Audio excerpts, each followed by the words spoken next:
राजनीतिक महकमों में चर्चा है कि आपकी बात दोनों तरफ चल रही थी, आप बार्गेनिंग कर रहे थे। आपको जहां से ज्यादा सीटें ऑफर हुई, आप उधर चले गए। उस प्रेस कॉन्फ्रेंस में भी तेजस्वी यादव ये कहते हुए नजर आते हैं, जैसे ही आप खड़े हुए उसके बाद, कि बीजेपी ने मैनेज कर लिया इनको। मैनेज हुए हैं क्या? जिसमें अगर दम होगा वो कहीं पे भी अपने आप को कामयाबी हासिल करेंगे। और मेरा मानना है कि हम हमेशा संघर्ष कर रहे हैं और हमारी पार्टी ओके। आगे भी बढ़ेंगे। और तो मेरे आप अपने मेहनत के बदौलत, मैं संघर्ष के बदौलत मैं यहाँ पे पहुंचा हूँ। आगे भी मेहनत करूंगा, संघर्ष करूंगा। मुझे पता है कि मेरा मंजिल कहाँ पे है, और जिसमें क्षमता नहीं होगा संघर्ष करने का, उसके लिए थोड़ा चिंता वाली बात होगा, लेकिन मुझे चिंता वाली बात नहीं है। इस सरकार में भी अगर नीतीश कुमार की सरकार बनती है तो उप मुख्यमंत्री पद मांगेंगे? 25 में फिर से चुनाव होगा, 2030 में होगा।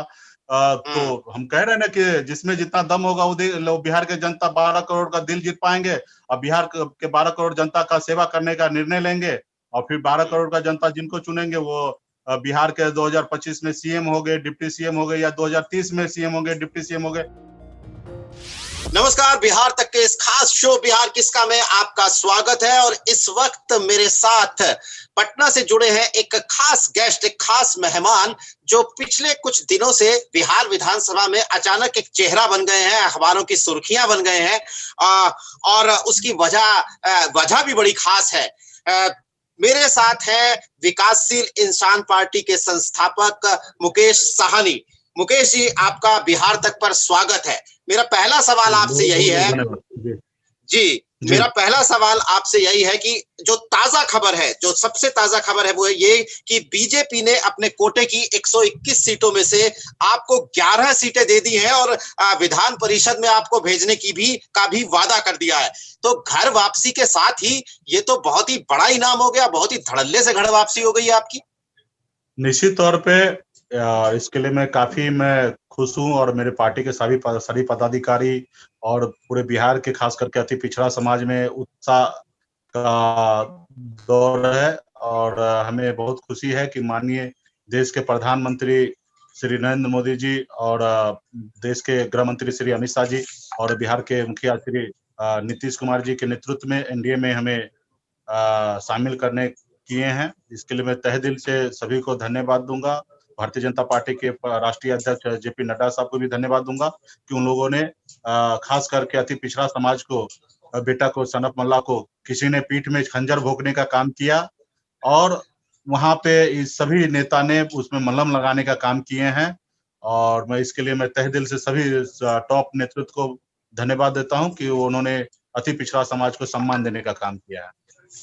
पीठ में खंजर घोंपने की बात कर रहे हैं मुकेश जी। मैं अपने दर्शकों को बता देता हूं कि बस 2-4 दिन पहले की बात है। वो जिसके लिए पीठ में खंजर घोंपने का शब्द इस्तेमाल कर रहे हैं वो तेजस्वी यादव की बात कर रहे हैं, आरजेडी के नेता। और दरअसल एक प्रेस कॉन्फ्रेंस में जब आरजेडी अपने घटक दलों के साथ अपनी सीटों की घोषणा कर रही थी, तो उसी प्रेस कॉन्फ्रेंस में मुकेश साहनी ने एक तरीके से बगावत कर दी। आपको बड़े भाई कहकर पुकारा था तेजस्वी यादव ने, और आपने वहीं पर बगावत कर दी। बड़ी बेइंसाफी है ये, तो बड़ी नाइंसाफी देखिए, है। वो तो उनका चालाकी था कि बड़े भाई करके बैकवर्ड को, बेटा को किसी तरीके से मूर्ख बनाना, ठीक है।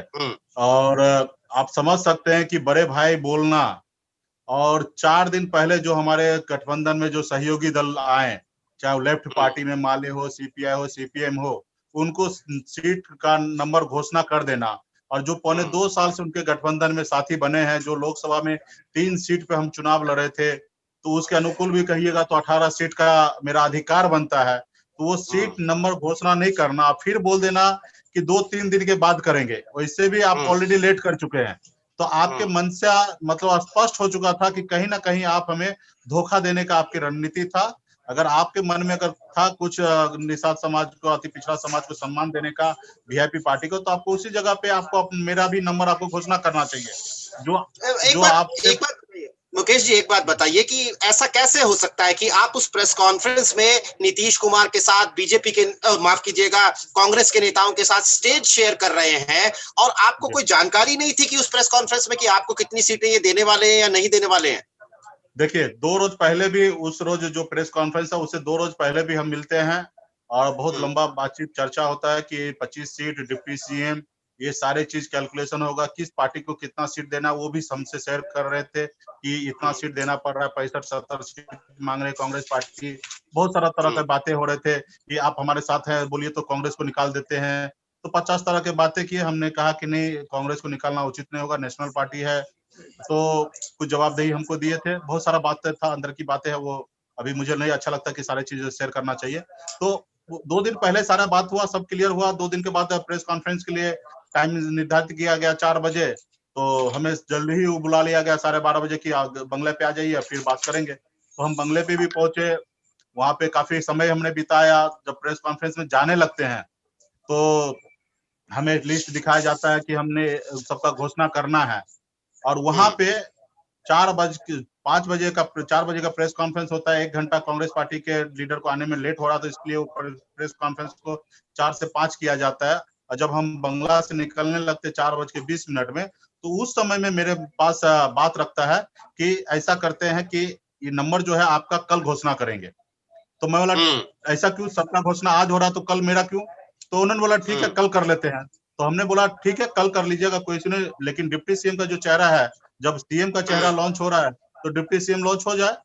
तो उस पे भी उन्होंने रिएक्ट लिया कि नहीं, ये भी कल ही करेंगे, एक साथ में कर लेंगे कल। तो हमने वहां पे भी एक्सेप्ट कर लिया कि चलिए प्रेस कॉन्फ्रेंस कर लेते, कल की बात है, 8-10 घंटा की बात है, हम निकाल लेंगे। जब हम प्रेस कॉन्फ्रेंस में आते हैं, बैठते हैं, आप देखेंगे कि हम लोग एक साथ में एकता का प्रतीक दिखाते हुए सब एक ज्वाइंट हैंड हम करके हम लोग खड़ा होते हैं और सारे प्रक्रिया चालू होता है। और जब वो नंबर घोषणा करते हैं और उसके बाद 3-4 दिन का समय लेते हैं, मांगते हैं, तो मुझे वहीं पे दिक्कत सामने आ जा रहा है कि कहीं ना कहीं मेरे साथ चीटिंग किया जा रहा है और जो हो रहा है वो गलत किया जा रहा है। और मुझे और अंदाजा था कि इनके मन में कुछ तो चल रहा है पहले से, क्योंकि पिछले साल एक उपचुनाव हुआ था बिहार में और हम लोग लोकसभा के बाद उपचुनाव लड़ते हैं, तो वहां पे भी मेरे साथ चीटिंग किया जाता है कि जब वो खास करके राष्ट्रीय जनता दल का सिटिंग सीट नहीं होता है, वो एनडीए का सिटिंग होता है, तो वहां से 5 सीट अच्छा। पे लड़ना था। सभी साथी को वो बात हुआ कि एक एक सीट लड़ेंगे, शेयर करेंगे। एंड टाइम पे वो कहते हैं कि ये हम अकेले लड़ेंगे और यहाँ पे आप सहयोग कीजिए, ऐसे बगैर कंडीशन का।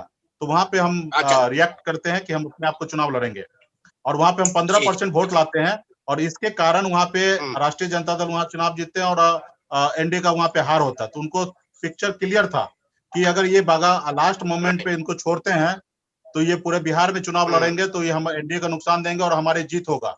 या नहीं तो ऐसे टाइम पे जाके हम्म। छोड़ेंगे, हमारे कंडीशन पे इनको हमारे साथ रहना पड़ेगा। हो सकता है सीट कम देंगे या मुकेश डिप्टी जी एक सीएम बात का। बताइए, जी मुकेश जी एक बात बताइए कि दो बातें हैं। दूध जी का जला छाछ को फूंक फूंक के पीता है। आप खुद ही बता रहे हैं कि पिछले साल उपचुनाव में उन्होंने आपके साथ धोखा किया, तो फिर आप जैसा आदमी एक बार धोखा खाने के बाद दोबारा धोखा कैसे खा लिया उसने, पहली बात तो ये है। और दूसरा सवाल बड़ा सीधा है कि राजनीतिक महकमों में चर्चा है कि आपकी बात दोनों तरफ चल रही थी, आप बार्गेनिंग कर रहे थे। आपको जहां से ज्यादा सीटें ऑफर हुई आप उधर चले गए। उस प्रेस कॉन्फ्रेंस में भी तेजस्वी यादव ये कहते हुए नजर आते हैं जैसे ही आप खड़े हुए उसके बाद कि बीजेपी ने मैनेज कर लिया इनको। मैनेज हुए हैं क्या? देखिए, अभी एलिगेशन उनके ऊपर हम्म है, बहुत कुछ लगा सकता है, हम भी लगा सकते हैं, लेकिन मुझे लगता है हम्म कि अभी बोलना उचित नहीं होगा। अ, हम्म आप वहां पे नंबर, मैंने तेजस्वी प्रसाद यादव के मुंह पे सेलो टेप नहीं लगाया था।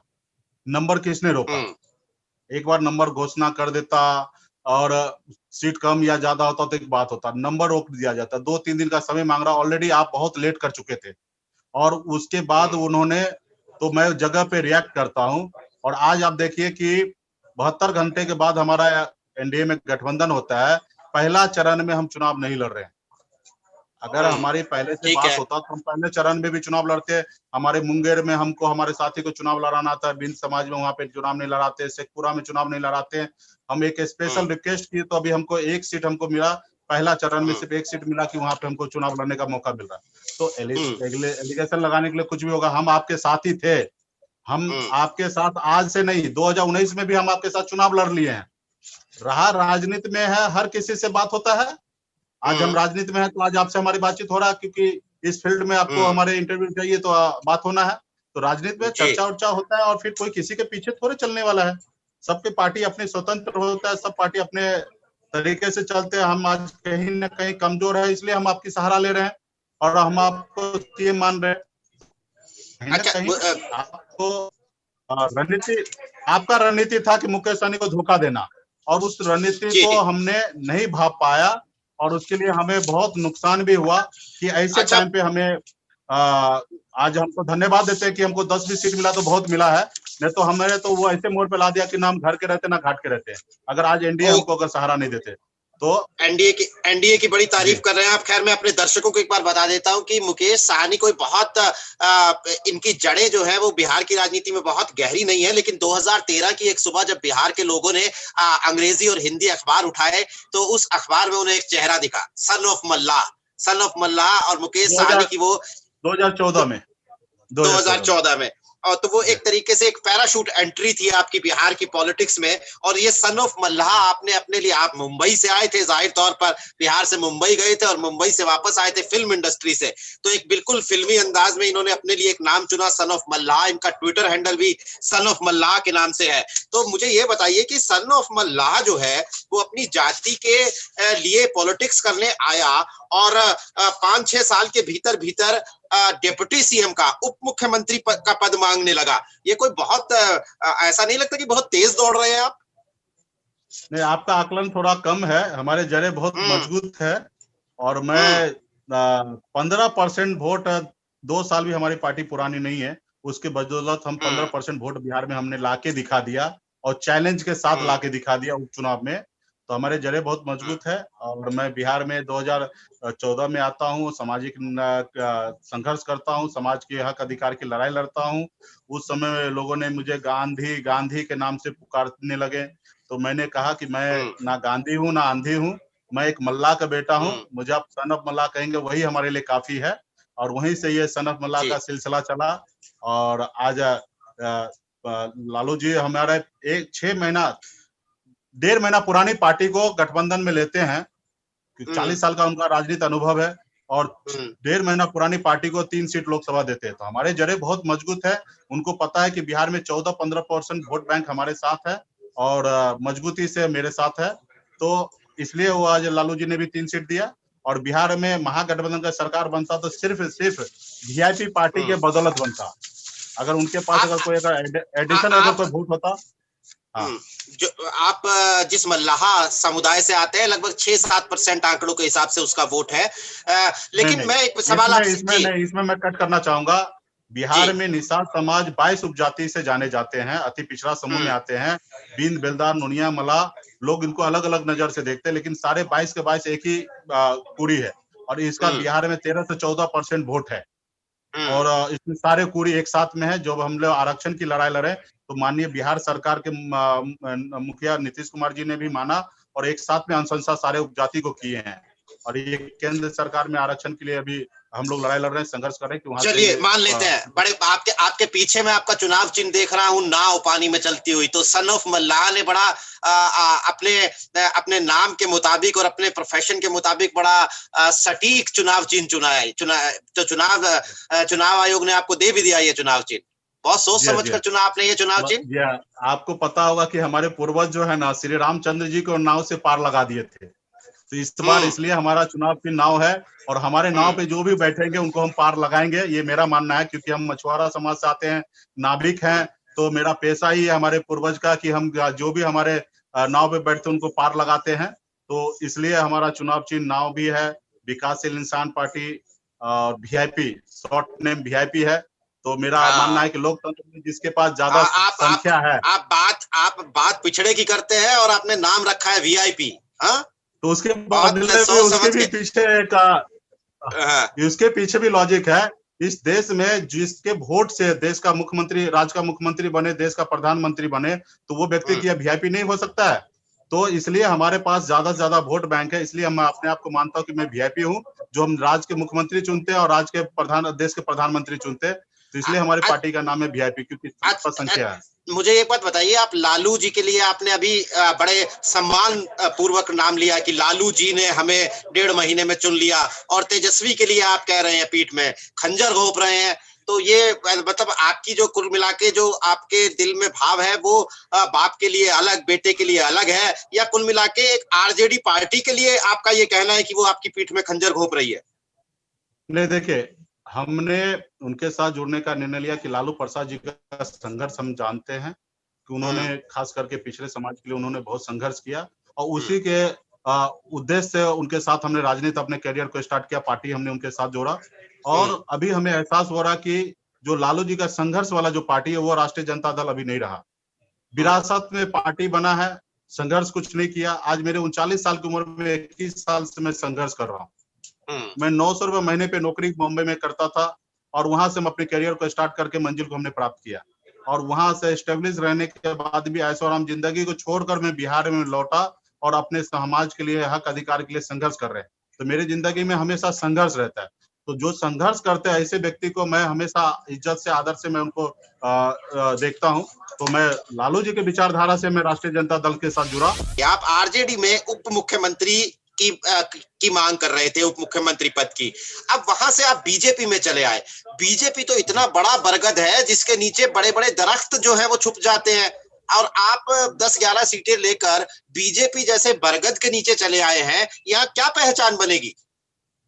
देखिए, मैं अपने करियर को राजनीति में अगर मैं ढाला तो 2014 में पहली बार मोदी जी के लिए मैंने काम किया और मोदी जी को देश के प्रधानमंत्री बनाने के लिए मैं पिछड़ा का बेटा बने, इस उद्देश्य से मैं बिहार में पैर रखा और पिछले 5 साल में आप देख सकते हैं कि मैं यहाँ पहुंच गया। तो जिसमें अगर दम होगा वो कहीं पे भी अपने आप को कामयाबी हासिल करेंगे और मेरा मानना है कि हम हमेशा संघर्ष कर रहे हैं और हमारी पार्टी आगे भी बढ़ेंगे और तो मेरे आप अपने मेहनत के बदौलत, मैं संघर्ष के बदौलत मैं यहाँ पे पहुंचा हूँ। आगे भी मेहनत करूंगा, संघर्ष करूंगा। मुझे पता है कि मेरा मंजिल कहाँ पे है और जिसमें क्षमता नहीं होगा संघर्ष करने का, उसके लिए थोड़ा चिंता वाली बात होगा, लेकिन मुझे चिंता वाली बात नहीं है। आज मेरे ताकत पे ही लोग आज हमें सम्मान दे रहे हैं। आप तेजस्वी को देख के कह रहे हैं कि आ देखें जरा किसमें कितना है दम।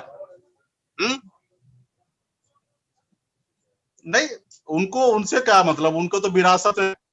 हमारे पिताजी तो लालू जी थे नहीं और है नहीं और मैं अपने संघर्ष करके मैं यहाँ तक पहुंचा हूँ और उनको विरासत में मेरा मानना है कि पिताजी का दौलत मिल सकता है, जमीन मिल सकता है, घर मिल सकता है, लेकिन पॉलिटिकल पार्टी होता है वो जनता का सेवा करना। उसमें तो जब तक आप संघर्ष नहीं कीजिएगा तब तक आप आगे नहीं बढ़िएगा। तो 11 कहीं में ना से कहीं कितनी वो सीटें संघर्ष जीतेंगे? मुझे बहुत, 11 में से कितनी सीटें मेरा तो जीतेंगे? आप क्या दावा कर रहे हैं?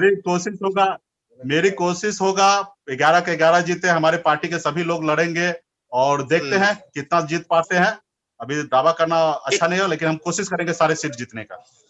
अच्छा, तो आप चुनाव के बाद अपना क्या भविष्य देखते हैं? आप सीटें जितनी भी जीते हैं, लेकिन जो अगली सरकार बनेगी उसमें आप अपना क्या भविष्य देख रहे हैं?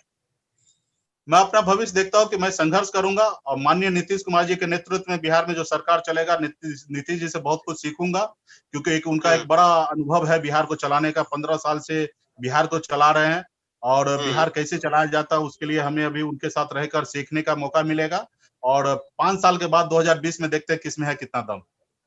अच्छा, तो क्या आप अब इस सरकार में भी अगर नीतीश कुमार की सरकार बनती है तो उप मुख्यमंत्री पद मांगेंगे?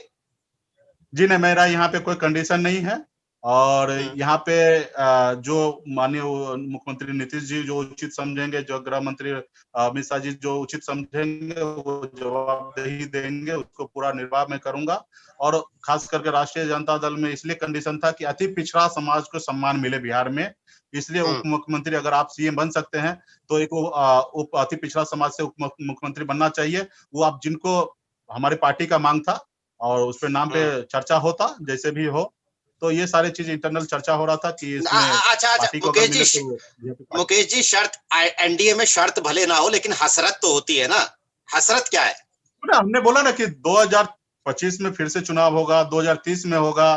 तो हम कह रहे हैं ना कि जिसमें जितना दम होगा वो बिहार के जनता 12 करोड़ का दिल जीत पाएंगे और बिहार के 12 करोड़ जनता का सेवा करने का निर्णय लेंगे और फिर 12 करोड़ का जनता जिनको चुनेंगे वो बिहार के 2025 में सीएम हो गए, डिप्टी सीएम हो गए या 2030 में सीएम हो गए, डिप्टी सीएम हो गए। मौजूदा स्थिति में ये चुनाव आपकी नेट प्रैक्टिस है। बैटिंग आप अगले चुनाव में करेंगे, मैदान में आप अगले चुनाव में उतरेंगे, ये नेट प्रैक्टिस है आपकी। कह सकते हैं। अभी तो मैं माननीय नीतीश जी के पीछे रहकर और बीजेपी भारतीय जनता पार्टी के टॉप नेतृत्व के पीछे रहकर बहुत कुछ करने का कोशिश करूंगा। ऐसे मेरे पास अपना भी एक पर्सनल बहुत अच्छा अनुभव है, लेकिन हमारे पास जो सीनियर लीडरशिप है उनके पीछे में रहकर मैं बहुत कुछ करूंगा और आने वाले समय में निश्चित तौर पे बिहार की जनता हम लोगों को मौका देगा। युवा है, बहुत सारे युवा आज की तारीख में आगे आ रहे हैं। एक जनरेशन बहुत बड़ा जो जनरेशन है वो गैप होने वाला है और उसमें नए पीढ़ी जो आने वाले हैं जिसमें वो फिर बिहार के जनता के लिए काम करेंगे, जिसको मौका मिलेगा वो आगे काम चलिए करेंगे। चलिए, मैं आपकी हसरत को कुरेदने के लिए एक बार और पूछ लेता हूं कि जीतन राम मांझी भी नीतीश कुमार के साथ रहते हुए मुख्यमंत्री बन गए थे। आपको भी लगता है कि कभी ना कभी तो लॉटरी लग ही सकती है? क्यों नहीं सपना देखना चाहिए? जब सपना देखिएगा तो साकार होगा, लेकिन सपना देखने से पहले उस सपना के लिए काम करने की आवश्यकता है। तो सपना देखना चाहिए हर व्यक्ति को और सपना देखने के साथ-साथ उनके उस ऊपर काम भी करना चाहिए हर व्यक्ति को। तो मेरा मानना है कि हम काम करेंगे और सपना क्या आगे समय हो जैसा होगा वैसा पूरा होगा। चलिए मुकेश सहनी जी, हमसे बात करने का बहुत बहुत शुक्रिया। हमारी शुभकामनाएं। आप इस चुनाव में आपके जो उम्मीदवार है वो किस क्या प्रदर्शन करते हैं, इसका नतीजा 10 नवंबर को सामने आ जाएगा और उसके बाद अगली सरकार अगर आपके गठबंधन की बनती है तो उसमें आपकी अगर बोलना उचित नहीं होगा, अगर नहीं बोलना उचित नहीं होगा, हमारी सरकार बन रही है उसमें कोई किंतु नहीं परंतु नहीं है। नहीं, हाँ। हम एक कैमरे के अलग अलग तरफ बैठे हैं, आप उस तरफ बैठे हैं, मैं इस तरफ बैठा हूं, तो इस तरफ से बैठकर मुझे अगर बोलना ही मैं पड़ेगा इस तो तरफ अगर से मैं आपके आपको बताना गठबंधन की चाहता हूँ मैं इस तरफ से बताना चाहता हूँ कि हमारी सरकार बन रही है और नीतीश जी के नेतृत्व में हम सरकार बनाएंगे और बिहार के 12 करोड़ जनता का सेवा करेंगे। चलिए 10 नवंबर को दूध का दूध पानी का पानी हो बहुत जाएगा। बहुत हमारी धन्यवाद। शुभकामनाएं आपके साथ। बिहार किसका से जुड़ने के लिए आपका बहुत बहुत धन्यवाद।